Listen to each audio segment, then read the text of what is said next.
Bola Ahmed Tinubu ya sake jaddada cewa gwamnatinsa na ba da fifiko wajen tabbatar da fahimtar juna a tsakanin addinai kuma inganta zaman lafiya a ƙasa. Babban hafsin sojin ƙasar Najeriya ya bayyana cewa dakarun soji na ci gaba da ƙoƙari domin ceto ɗalibai 39 da malamai 7 da aka sace a jihar Oyo. Shugaban Amurka Donald Trump ya gabatar da jawabi a birnin Washington a yayin wani babban taro na murnar cika shekara 250. A yau Mina 20 ga watan Almuharram shekara ta 1448 bayan hijirar fiyayyen halitta Annabi Muhammadu sallallahu alaihi wasallam daga garin Makka zuwa Madina, wanda ya daidai da 5 ga watan Julin shekara ta 2026. Ga takaitattun labaran namu daga sabuwar muryar Hausa. Sunana Aisha Isyaku Adam tare da Ibrahim Muhammad Ibrahim. Shugaban Najeriya Bola Ahmed Tinubu ya sake jaddada cewa gwamnatinsa na ba da fifiko wajen tabbatar da fahimtar juna a tsakanin addinai da kuma inganta zaman lafiya a ƙasar. Shugaban ya bayyana haka ne a ranar Asabar a Abuja yayin da ya karɓi bakuncin Archbishop Paul Galga, sakataren hulɗa da ƙasashe da ƙungiyoyi na Vatican, wanda ya ziyarci shugaban tare da rakiyar ministan harkokin wajen Najeriya wato ambassador Bianca Ojukwu. Shugaban ya kuma ce an yi tattaunawar ne domin fahimtar juna a tsakanin addinai ita ce hanya mafi dacewa wajen magance ƙalubalen tsaro da ƙasar ke fuskanta. Ya shaidawa Archbishop ɗin cewa yana da daɗaɗɗiyar kyakkyawar alaƙa da cocin Katolika tun lokacin da yake gwamnan jihar Legas.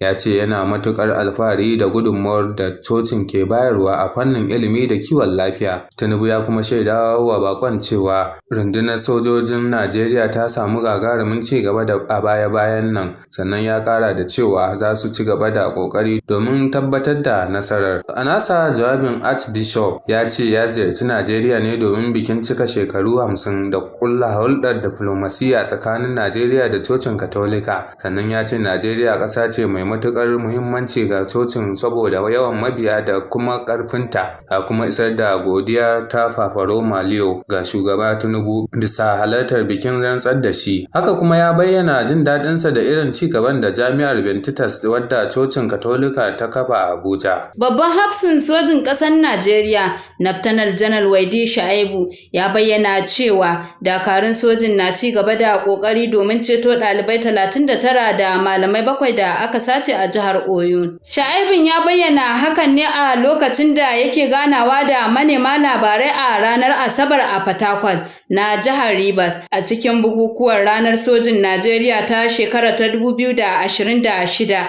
An yi garkuwa da ɗalibai da malaman ne a ranar 15 ga watan Mayu daga makarantu 3 da ke ƙaramar hukumar Oriri a jihar Oyo. A cewarsa a yanzu hakan ana ci gaba da ƙoƙari domin kubutar da ɗaliban, kuma muna ganin akwai alamar nasara bisa ga dukkan alamu, kamar yadda jaridar Punch ta ruwaito. Ya bayyana ƙwarin gwiwarsa cewa za su samu nasarar ceto waɗanda aka sace cikin ƙoshin lafiya tare da miƙa su ga iyalansu. A nan kuma ƙungiyar kare haƙoƙin musulmi ta Morek ta yi watsi da hukuncin da wata kotun ɗaukaka ƙara da ke garin Badun na jihar Oyo ta yanke, wanda ya soke wani hukunci da ya yarje wa ɗalibai mata su rika sanya hijabi a makarantar International da ke Jami'ar Ibadan. Ƙungiyar haka kuma ta lashe takobin jayayya kan hukuncin har zuwa kotun ƙoli, kuma har ta fara bin matakan da suka kamata game da hakan, domin a cewar ta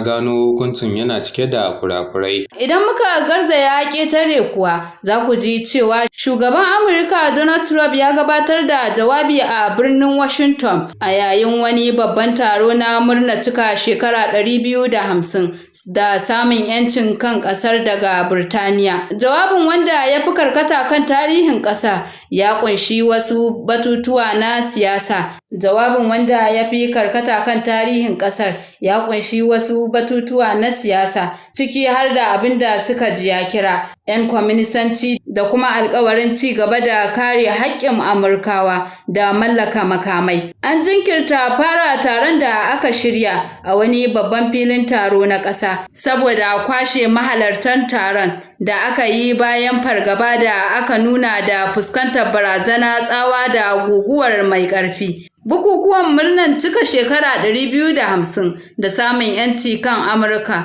sun fuskanci suka inda masu adawa da Mr. Trump ke zarginsa da mayar da bikin wani dandali na siyasa. Wasu daga cikin 'yan jam'iyyar Democrat masu ƙauracewa wasu daga cikin abubuwan da aka shirya domin bikin. A bangaren wasanni kuwa za ku ji cewa Arsenal da Manchester United da Manchester City da Chelsea na harin ɗan wasan nan Bournemouth Alex Scott. Ɗan wasan Manchester United na Ingila Kobe Mainoo na cikin 'yan wasan da Real Madrid ke son siye domin ƙara inganta tsakiyar ƙungiyar. Haka kuma Manchester City ta sanar da masu zawarcin ɗan wasan Ruben Dias, ciki har da Real Madrid ba za ta siyar da ɗan wasan ba a wannan kaka. Takaitattun labaran namu kenan a daidai wannan lokaci. Ku ci gaba da bibiyar mu a shafukanmu na Instagram, Facebook da kuma YouTube domin samun takaitattun labaran mu a koda yaushe. Sunana Ibrahim Muhammad tare da Aisha Isiyaku Adam.